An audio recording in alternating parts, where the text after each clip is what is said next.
अल्लामा इकबाल का अलॉटमेंट का नोटिस कब आएगा। अब इसमें हाँ एक क्वेश्चन है बच्चों का बहुत ही इंपॉर्टेंट। मैं हेड टू एंड आपके क्वेश्चंस क्लियर करते हुए चल रहा हूँ। हालांकि मैं ये बात भी क्लियर कर दूं कि फिजिकल जब रिपोर्टिंग होगी तो ओरिजिनल मार्कशीट ही चाहिए होती है। अगर ओरिजिनल मार्कशीट नहीं है आपके पास तब आपका एडमिशन जो है वो पेंडिंग में डाल सकते हैं। अब आता है एक और self declaration regarding medical history. आपको कोई गलत इन्फॉर्मेशन हम देना नहीं चाहते।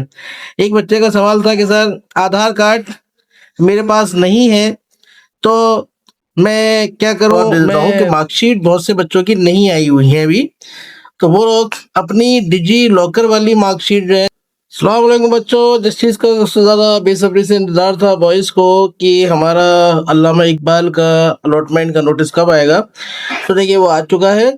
आपका जो नोटिस है वो इस तरह से है कि आपको 17 ऑफ जुलाई को रिपोर्ट करना है और टाइमिंग क्या रहेगी, मंडे से थर्सडे और सैटरडे है तो आपका वही 9 से 5 बजे तक, और फ्राइडे है तो 8 बजे से 12 बजे तक। डॉक्यूमेंट्स क्या क्या चाहिए तो उसके भी हम पहले से ही बना चुके हैं वीडियोस, तो वीडियो आप देखें। मैं इसमें भी बता देता हूँ कौन कौन से आपको डॉक्यूमेंट्स चाहिए। हॉस्टल फी आपको रसीद आपकी जमा होगी और डाइनिंग चार्ज आपको 6 महीने का जमा करना है।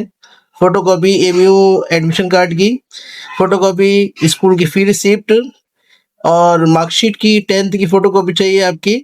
अब इसमें हाँ एक क्वेश्चन है बच्चों का बहुत ही इंपॉर्टेंट। मैं हेड टू एंड आपके क्वेश्चंस क्लियर करते हुए चल रहा हूँ। बहुत सारे मैसेजेस जो है बच्चों के पड़े हुए हैं, जवाब हम मोस्टली दे देते हैं, तो फिर भी मैं इसी में आपको जवाब दे देता हूँ कि मार्कशीट बहुत से बच्चों की नहीं आई हुई है अभी, तो वो लोग अपनी डिजी लॉकर वाली मार्कशीट जो है जब तक लेके जाए वो वहाँ कह दें कि भाई हमारी मार्कशीट ही नहीं आई। जब आपकी मार्कशीट ही नहीं आई है तो आप कहाँ से जमा कर देंगे उसको। यानी जब बोर्ड ने आपकी मार्कशीट इशू ही नहीं की तो आप कहाँ से लाएंगे उसको, खुद तो फोटोकॉपी इसकी निकालेंगे नहीं। तो आपको फोटोकॉपी वही डिजी लॉकर वाली लेकर जानी है और वो आप वहाँ पे आप कह दीजिएगा कि सर हमारी अभी मार्कशीट नहीं आई है, तो वो आपका इंशाल्लाह कंसिडर कर लेंगे, क्योंकि इतना तो उनमें भी अक्ल है कि आपकी जब मार्कशीट ही नहीं है तो अभी कहाँ से दे देंगे। हालांकि मैं ये बात भी क्लियर कर दूं कि फिजिकल जब रिपोर्टिंग होगी तो ओरिजिनल मार्कशीट ही चाहिए होती है। अगर ओरिजिनल मार्कशीट नहीं है आपके पास तब आपका एडमिशन जो है वो पेंडिंग में डाल सकते हैं। तो ओरिजिनल मार्कशीट मस्ट है फिजिकल रिपोर्टिंग में, ध्यान रखिएगा। फिजिकल रिपोर्टिंग में मार्कशीट आपकी ओरिजिनल ही लगेगी। ओरिजिनल नहीं है तो एडमिशन नहीं हो पाएगा, चाहे आपकी बोर्ड की गलती हो या किसी की भी गलती हो। लेकिन हॉल अलॉटमेंट में डिजी लॉकर वाली आप जो है ले जाइएगा और वहाँ उनसे कहिएगा कि सर हमारी ये मार्कशीट अभी नहीं आई है तो हम अभी ये जमा करेंगे और फिजिकल रिपोर्टिंग में हम अपनी ओरिजिनल वाली जमा कर देंगे। उम्मीद है समझ गए होंगे आप लोग।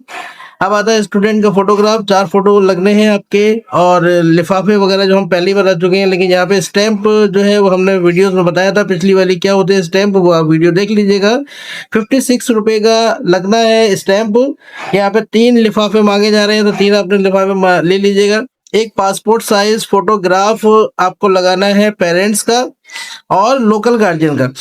एक पासपोर्ट साइज फोटोग्राफ किसका लगाना है आपको, पेरेंट्स का और लोकल गार्जियन का लगाना है। तो लोकल गार्जियन मैंने, आप अगर हॉस्टल वाली वीडियो देखेंगे तो पूरी डिटेल मैंने बताई हुई है, डॉक्यूमेंट्स भी दिखाए हुए हैं उसमें कि कौन कौन से डॉक्यूमेंट्स आपको वहाँ पे जमा करने होते हैं। तो लोकल गार्जियन वाला भी हमने पेज दिखाया था आपको कैसा होता है, किस तरीके से फोटो लगते हैं उसमें।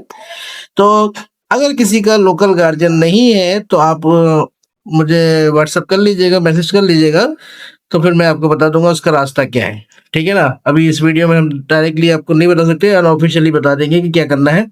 आधार कार्ड आपको चाहिए, पेरेंट्स का भी और बच्चे का भी, वो कंपलसरी है जो, क्योंकि वो एड्रेस प्रूफ होता है। अब इस पर भी बच्चों का एक सवाल था, बच्चे तरह तरह के क्वेश्चंस पूछते हैं, ज्यादातर क्वेश्चंस के जवाब हम दे देते हैं, लेकिन भाई सारे ही सवालों के जवाब भी हमारे पास नहीं होते कि आप हर सवाल का जवाब हमसे जानना चाहें।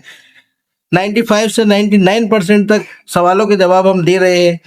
अब एक आध सवाल ऐसा आप पूछ लेते हैं कि जिसका जवाब पूरी तरह से हमारे पास भी नहीं होता, तो हम वो नहीं दे सकते आपका जवाब, क्योंकि जब सही जवाब हमारे पास नहीं होता तो हम नहीं देंगे उसका जवाब। आपको कोई गलत इन्फॉर्मेशन हम देना नहीं चाहते। एक बच्चे का सवाल था कि सर आधार कार्ड मेरे पास नहीं है तो मैं क्या करूं, मैं डोमिसाइल लगा दूं या कुछ और लगा दूं। तो देखिए आधार कार्ड ही उन्होंने मांगा है एड्रेस प्रूफ के तौर पर, जो कि कंपलसरी है। आधार कार्ड सभी का होता है, आपने हाई स्कूल कर लिया और आपका आधार नहीं है, ऐसा कैसा मुमकिन है? तो ये आपकी गलती है। आधार अगर आपका नहीं है तो फिर दिक्कत हो सकती है। तो इसके मामले में तो मैं नहीं कह सकता, एक ये एमई वाले ही बताएंगे कि वो क्या करेंगे। ठीक है ना, क्लियर है ये बात। अब आता है एक और, self declaration regarding medical history if any. यानी कुछ नहीं है, एक फॉर्म भरना होता है आपको, जैसे हमने बताया था फिजिकल फिटनेस वाला जो फॉर्म है, एक तो वो आप लगा सकते हैं चाहे तो। लेकिन यहाँ पर उन्होंने एक अच्छी बात ये कर दी है कि आपको एक सेल्फ डिक्लेरेशन का फॉर्म भर देना है वहाँ पर, कि मुझे कोई प्रॉब्लम नहीं है, किसी भी तरह की मेडिकल हिस्ट्री मेरी नहीं है। इस तरह का एक सेल्फ डिक्लेरेशन होता है जो आपको सिंपली वहाँ पर फिलअप कर देना होता है। अब मुझसे बच्चे ये पूछेंगे कि सेल्फ डिक्लेरेशन कहाँ से बनेगा, तो मैंने इसलिए आपको क्लियर बता दिया कि सेल्फ डिक्लेरेशन कहीं नहीं बनेगा। आपको वहाँ एक परफॉर्मा दे दिया जाएगा और उस पर आप सिग्नेचर कर देंगे कि हाँ मेरा, मुझे कोई बीमारी, कोई तरह, किसी भी तरह की मेडिकल मेरी हिस्ट्री नहीं है, या है भी तो आप उसमें बता देंगे कि मुझे ये प्रॉब्लम है, इस दवाई से एलर्जी है मुझे, वगैरह वगैरह जो भी प्रॉब्लम है, वगैरह वगैरह जो भी प्रॉब्लम है। समझ गए ना आप? तो ये बात है। अच्छा, एक और इम्पोर्टेंट चीज, वेरी वेरी इम्पोर्टेंट, कि यहाँ पर कई बच्चों ने मुझे मैसेज किया, कुछ वीडियोस उन्होंने देखी, उसमें कहा गया कि फर्स्ट कम फर्स्ट सर्व पर बेस्ड आपका अलॉटमेंट होगा। ऐसा नहीं है। देखिए आप यहाँ पर भी देख सकते हैं, यहाँ पे क्लियरली लिखा हुआ है रैंक की बेसिस पर ही आपका अलॉटमेंट होगा। जिनकी रैंक है अच्छी उनको मिलेगा पहले, बाद में दूसरों को मिलेगा। ठीक है, तो पहले अलॉटमेंट में जिनकी रैंक अच्छी है उन्हीं को मिलेगा, बाकी को मिल जाएगा, मिल सकता है, लास्ट वाले जो बाकी के अलॉटमेंट होते हैं उनमें मिलेगा। गूगल फॉर्म, एक और इन्होंने इम्पोर्टेंट बात बताई है, गूगल फॉर्म जो है सिर्फ उन्हीं बच्चों का कंसिडर किया जाएगा जिन्होंने हॉल रिक्वायरमेंट में काउंसलिंग के वक्त जो है यस लगाया था।